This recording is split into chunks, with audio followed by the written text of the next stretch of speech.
nas coisas que se referem a Deus, convivem fraternalmente com os restantes homens. Assim também o Senhor Jesus, Filho de Deus, enviado pelo Pai como homem para o meio dos homens, habitou entre nós e quis assemelhar-se em tudo aos seus irmãos, menos no pecado. Jesus, sendo igual a Deus, assumiu a condição de servo. Lembra São Paulo aos Filipenses. Sendo rico, fez-se pobre. Lembrou o apóstolo São Paulo na segunda carta aos Coríntios. Ou seja, apresenta-se como homem entre os homens e vive como um cidadão comum do seu tempo. Não habita em palácios, não veste de modo diferente, não recebe um tratamento privilegiado. Como vimos, Jesus não disse quem era, muito menos exigiu contrapartidas humanas devidas à sua condição de Filho de Deus. No entanto, e como vimos, Jesus faz a diferença entre os seus concidadãos e é também muito diferente dos mestres do seu tempo. Essa diferença interpela e maravilha as pessoas, muitas pessoas, levando-os primeiro a interrogarem-se sobre quem é e depois a descobrirem a sua identidade. Igual, mas fazer a diferença. E aqui está a proposta para nós, para a nossa vida. Algo semelhante deve acontecer com os presbíteros. O sacerdote, tal como Jesus, deve viver como um cidadão comum, entre o comum dos cidadãos do meio em que vive e realiza a sua missão.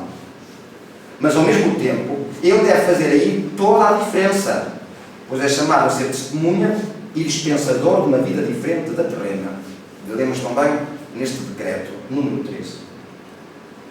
O sacerdote deve, por conseguinte, evitar uma dupla tentação, que é grande. Por um lado, querer ser ainda demasiado diferente das pessoas no que deve ser igual a elas. Ou seja, exigir ou aceitar tratamento especial ou vantagens humanas em nome ou pretexto do que é e da missão que tem. E por outro, tornar-se demasiado igual no que deve ser diferente, seguindo o princípio de que o padre é um homem como outro qualquer. Ora, o padre é um homem como os outros, enquanto não tem mais direitos do que eles. Aí está. O padre é um homem como os outros, enquanto não tem mais direitos do que eles. Mas ele não é um homem como um outro qualquer, no sentido que tem mais deveres e é legítimo esperar mais dele.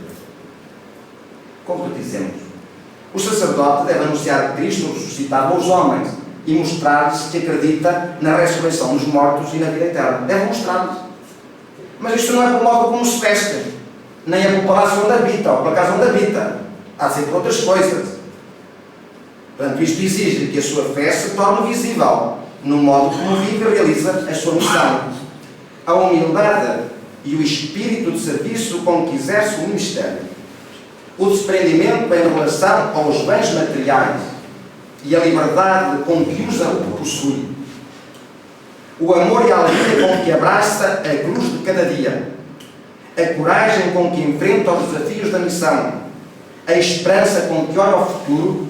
A serenidade com que fala da morte e o entusiasmo com que fala do céu. Portanto, igual, mas faz a diferença. Porque se não faz a diferença, perde a razão de ser. Mas também querer ser diferente naquilo que deve ser igual também não é uma boa ideia. Pois sim, esta parte concluo dizendo: o sacerdote deve ser igual no que diz respeito à sua condição de cidadão, na linha da sua vida pessoal, familiar, e sublinho, e social. Conciliar, queira e forme padres segundo Jesus Cristo, abandonando um modelo que há muito tempo está a dar sinais de ter entrado em falência irreversível. Opinião absolutamente pessoal. Isto é como nos programas de direito de antena, pois o conteúdo é da exclusiva responsabilidade do seu interveniente. E não vale a pena argumentar, ao contra-argumentar, que em muitas regiões têm aumentado as vocações e ordenações sacerdotais. A realidade mostra e demonstra que, em muitos casos, é legítimo questionar a qualidade dessa quantidade das vocações.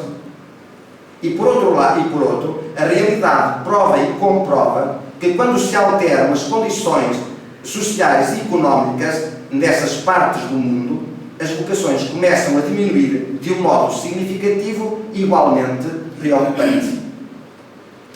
Neste entretanto, até que chega essa mudança, não é? Neste entretanto, ou como diria o povo, neste entrementes, não é?